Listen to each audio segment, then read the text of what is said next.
Hooray! It's time for another episode of Modded 1.9. This is Danny, and thanks for joining me.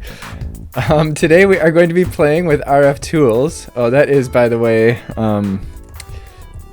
the Quark mod gives us these little things over here. So if you've been wondering, I've been waving and all this stuff. That was a cheer that we just did there because we're excited because we're going to have a quarry today with RF tools. Using the RF tools builder block, which can do a whole lot of things. So one of the first things I did before I started today is I made this RF tools manual. So before you get into RF tools, it's a really good idea to craft this thing. It isn't totally necessary because the manual is actually available in the machines, but it's cheap enough. You really just need a book and 4 pieces of redstone, so it's not terribly expensive. And it will tell you everything you need to know about RF tools with a nice little table of contents. Actually, it doesn't tell you everything you need to know. There's a few things, especially having to do with the builder, that it doesn't really get into much detail about. So we're going to take a look at how the builder works today, and it is a little confusing. When you use it as a quarry, it can be a little bit confusing. So we'll kind of try to figure that out and make that simple. And now it moved. Where did it go? Okay, I have to take... There's this weird little glitch with refined storage where whatever's in my hand jumps up and down, and it kind of distracts me a little bit. But let's see, where did it go now? It moved. Builder block. So it's actually pretty cheap. All we need is the machine frame, which every RF tools machine needs, and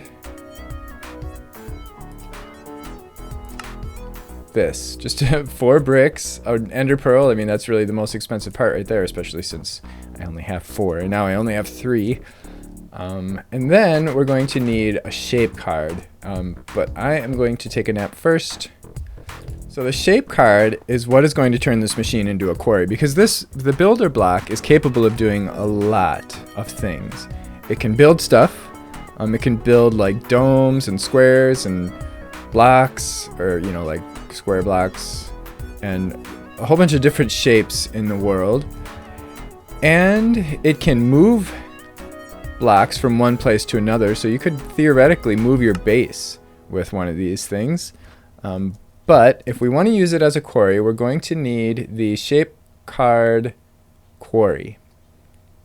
And even further than that, I want to take it a step further and get the shape card quarry.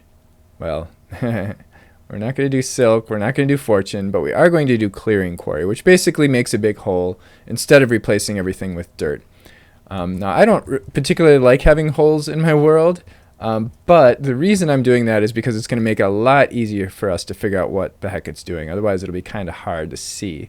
So at least for the first time we use it, I'm going to have it dig a hole. We're going to do it inside that mountain over there, so that we don't have a big hole in the world.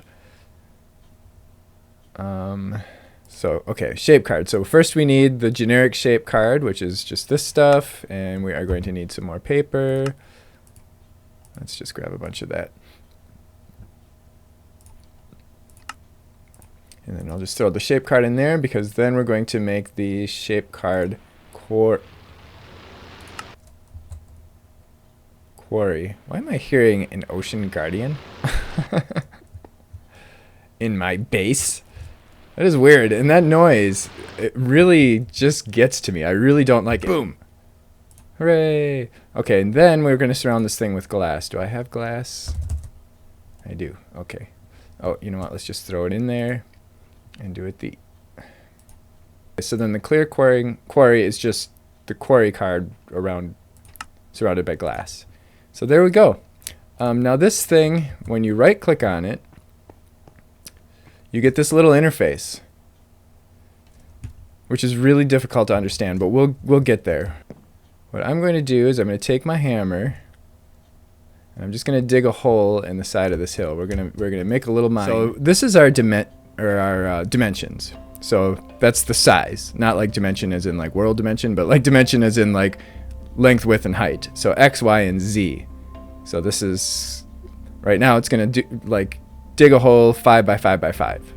And then the offset is the offset from the builder block to the center. This is the part that's really confusing, because when I was trying to set this thing up at first, and there's no documentation on how this works, I was trying to figure out what the heck that offset meant.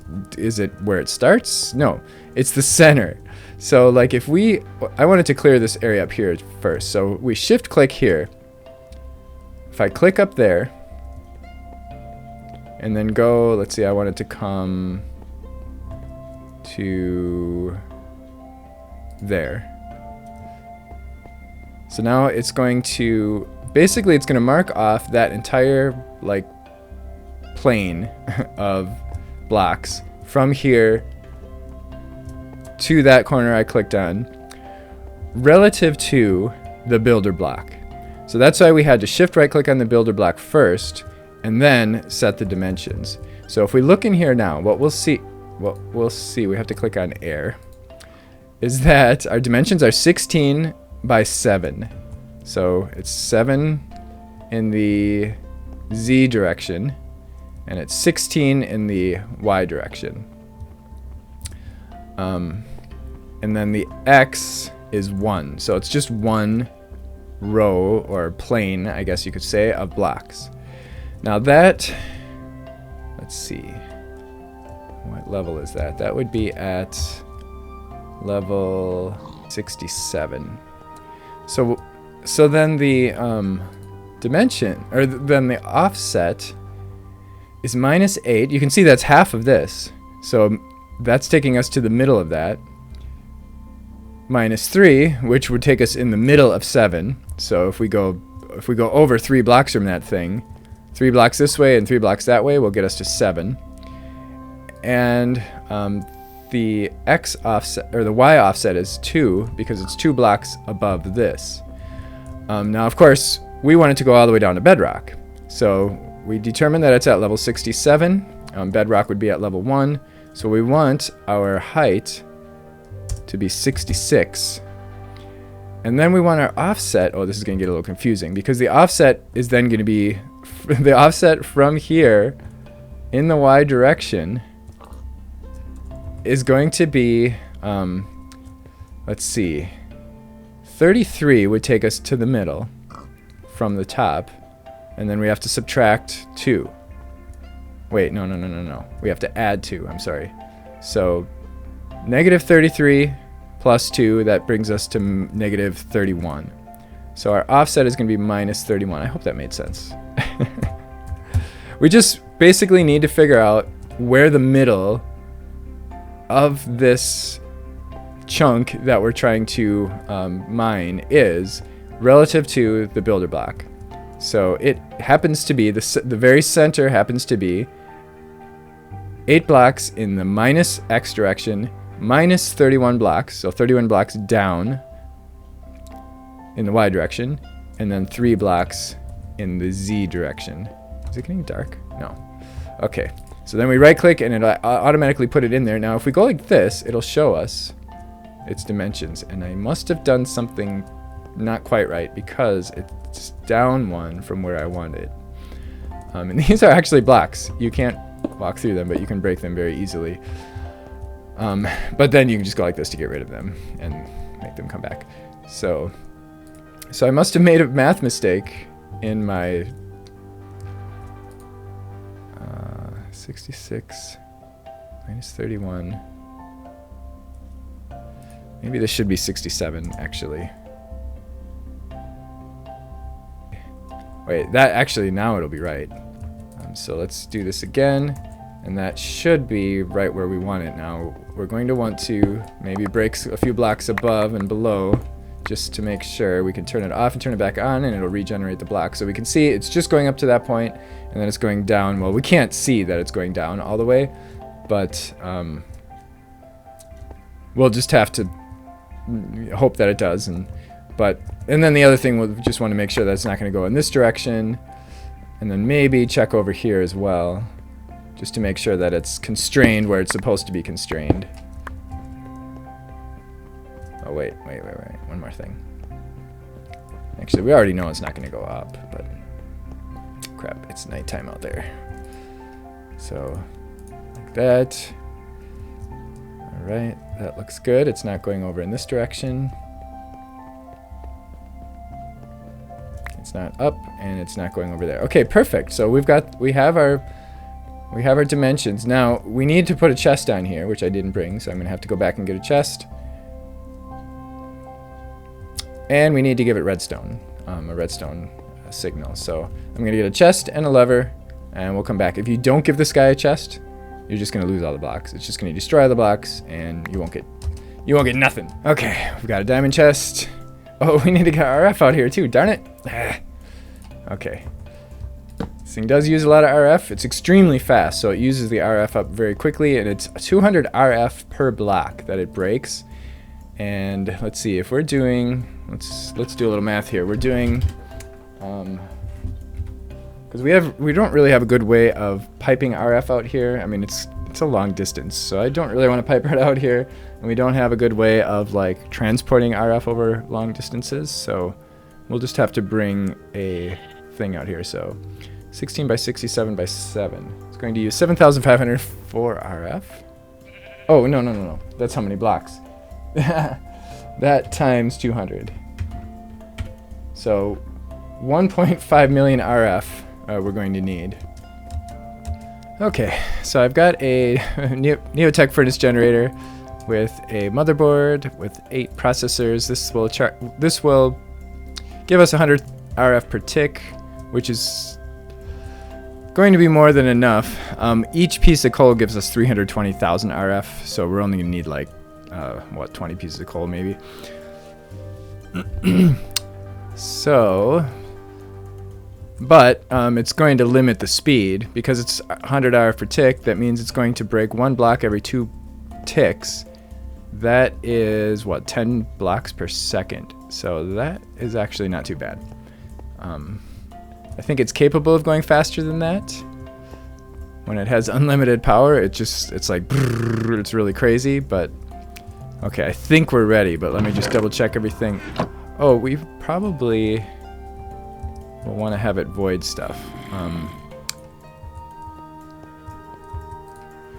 So we can have it void all this stuff. Oh, the tooltip is way up in the upper left. That's weird. We can have it void all this, grass, gravel. I don't want it to void sand if it comes across any. Well, of course, there is no netherrack, so. But we can use this in the nether and get a ton of quartz, which I'm going to want to do because our refined storage system has been eating up our quartz. All right, so we should be good to go. All right, here we go. Boop. Whoa. Now we're going to get some lag because it's breaking 5 blocks a second. Oh, no, did I forget?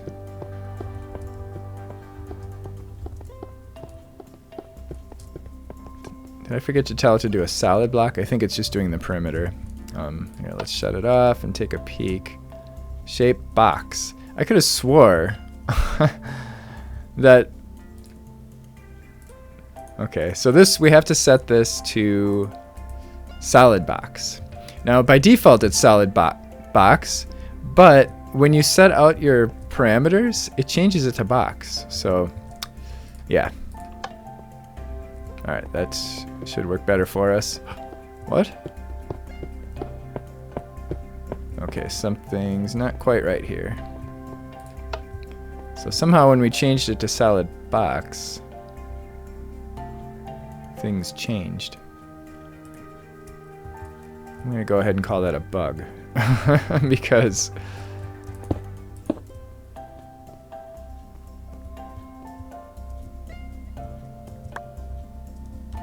I guess this is okay, actually. This is going to be just fine. Depending, yeah, because it looks like the edge is right there. It's going as fast as it can with the RF that it's getting. So it'll go faster if you give it more RF. Like ridiculously fast.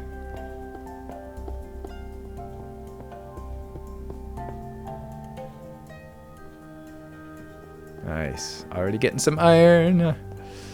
Hooray. Nice. 14 iron already.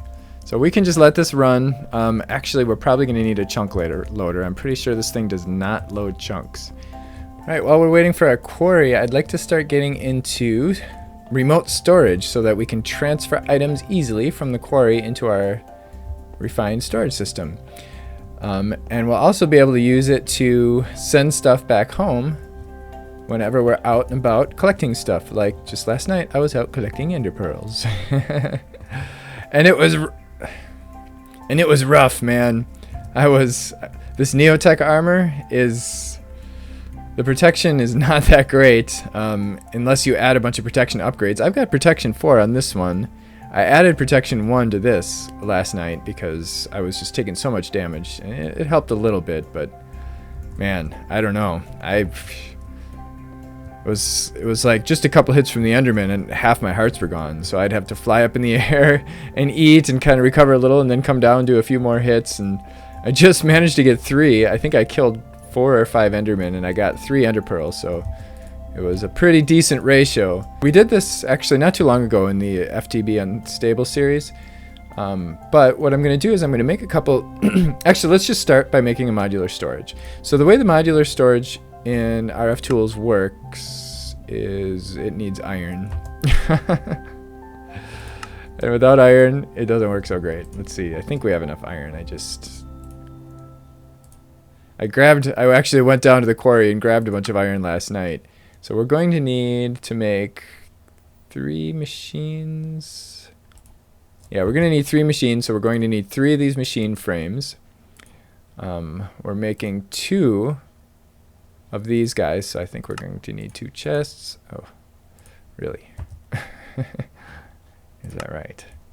Let's just grab a stack of that. So there's 1 modular storage, and we're going to make another one, but I think we need a chest.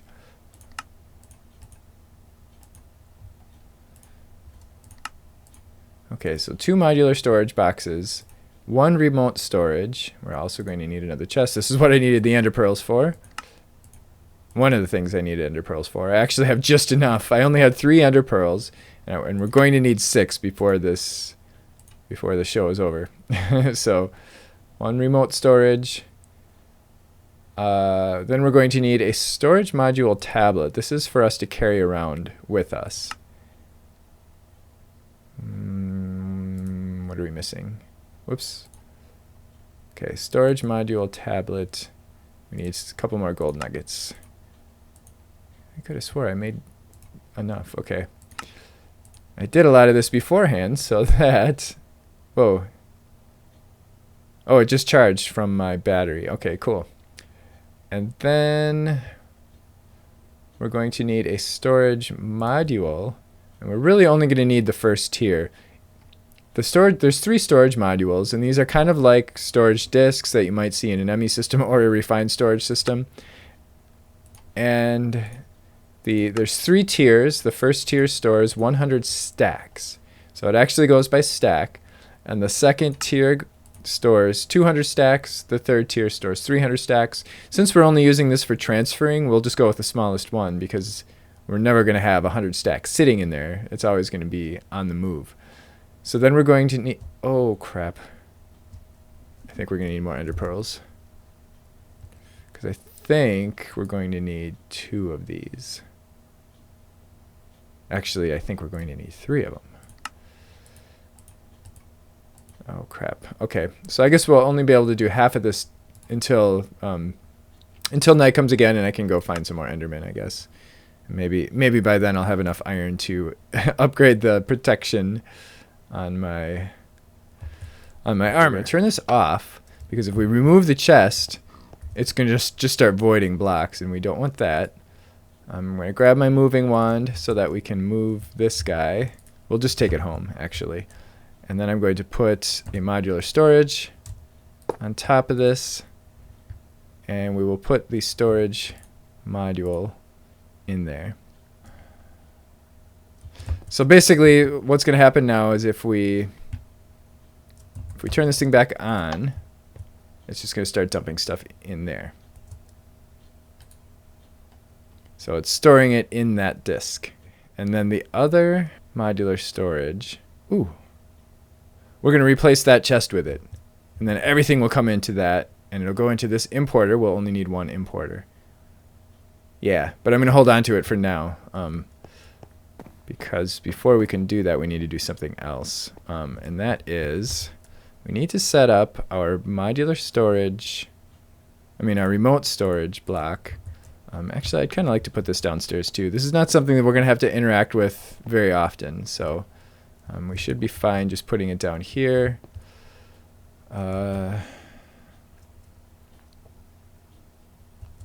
Where it can get RF.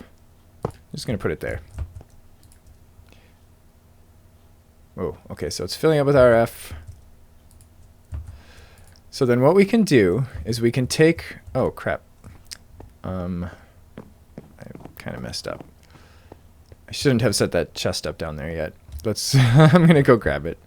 I've noticed that the drop rate on the ender pearls seems to be pretty freaking high, because almost everyone I kill drops one. Oh, I'm spam clicking again. See, I just got another one. Got 5 ender pearls tonight.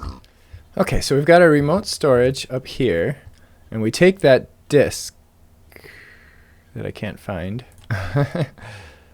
It's in here. So actually, let's just do this right now. Let's get rid of this chest. I'm going to put our modular storage right here, but I'm going to... Oh, okay. We'll let it empty into the system. Sure, that's cool. Now we know that works. Nice. We're going to take out the disk. We're going to put it here in the remote storage.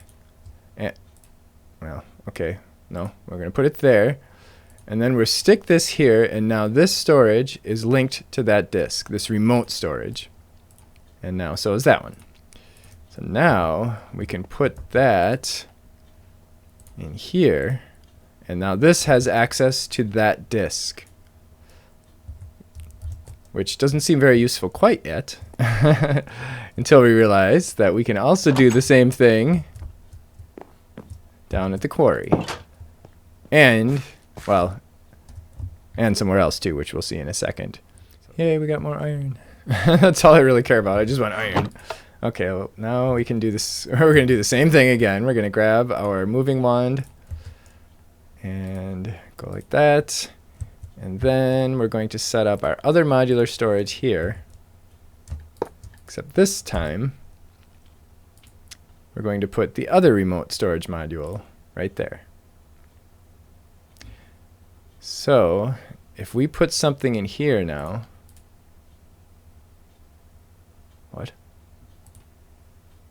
Oh, that is from our tree farm. So we're actually seeing the same inventory. We're seeing wood come in from our tree farm, and we're seeing everything get pulled back into our system. So whatever goes in here gets sent home. Hooray! We are going to turn our quarry back on, and now our stuff is coming in and it's being sent home. Now, of course, we're going to want to do some processing with that stuff when we get it home, because we're not going to want a bunch of ores in our inventory. But that is probably going to be for another day. But we're not done yet today. I mean, we have other stuff still that we have to do today. So we're going to make another one of these remote storage modules and do the same thing. We put our remote storage module in here, and now it's linked to that.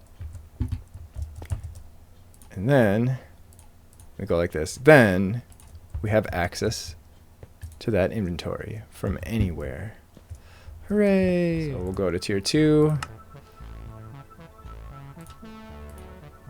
And then we'll just take it all the way to tier 3.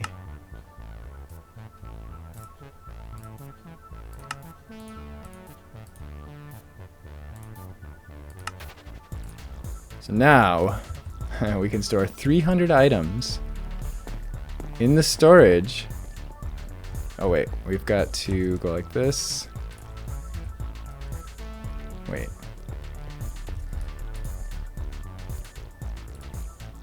Put that there.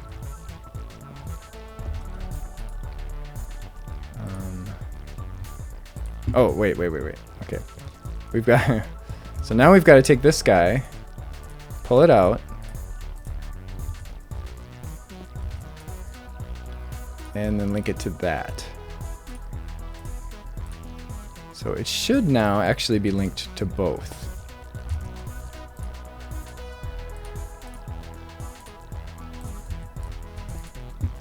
Yeah. So this is our storage that we can just store stuff in here. So we can get rid of our bag, which has a very small inventory. We'll just empty that out and put it all in here. We can store tons, we can store 300 stacks of stuff that we can carry with us everywhere.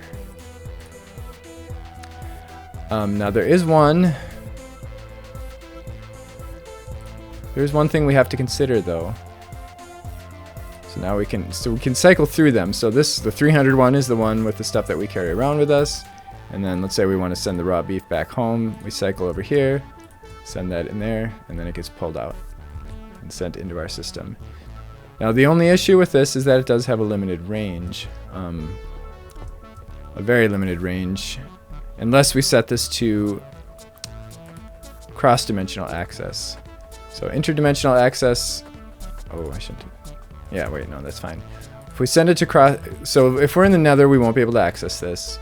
I'm pretty sure that even if we're really far away in the overworld, we can't access it, but I have to verify that.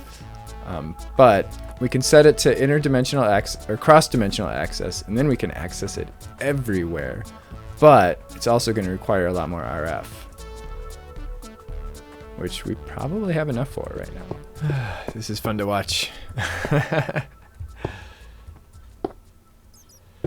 So it does the stone blocks about 2 every second. And then it slows down when it hits something harder. Nice. Oh, what's this? Amber. Biomes of plenty. Cool. So we have really just scratched the surface on what we can do with RF tools today, and we will definitely be playing more with this mod. It is one of my favorite mods. RF tools. It has so much great stuff, and the RF tools dimensions, we're most definitely going to be playing with RF tools dimensions. In fact, at some point in the future, we are going to create a mining dimension, and we're going to move our quarry into that dimension, and we'll basically set up stuff in that dimension to make it ideal for mining. And my trees are growing into my house here. Got to do a little bit of tree trimming and maintenance over here. So alright, we've got our modular storage now, and we can send stuff back home. We can, oh, actually I needed to mention something. We have to keep this chunk loaded.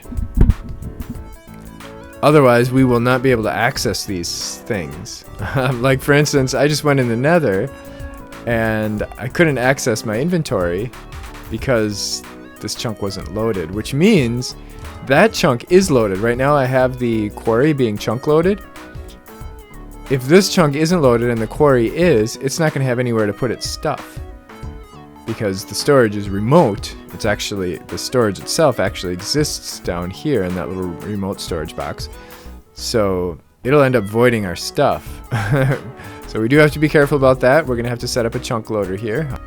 So in the next episode, we are probably going to get started with Psy. I think that's what we're going to do next. I'm a little tossed up. There's a couple different things I want to do. I do want to get started in Blood Magic soon, since I kind of left that hanging in my last series because, well, because Blood Magic for 1.8.9 was kind of left hanging. So we'll be doing that very soon as well. And I've been having a lot of fun doing tech stuff around here. We haven't really gotten into any magic yet. So that'll be kind of a change of scene, getting into magic. So I hope you join me for that. If you do have any questions at all, please feel free to let me know in the comments below, or if you just want to say hello. And if you did enjoy this, please don't forget to click the like button. Thanks for watching.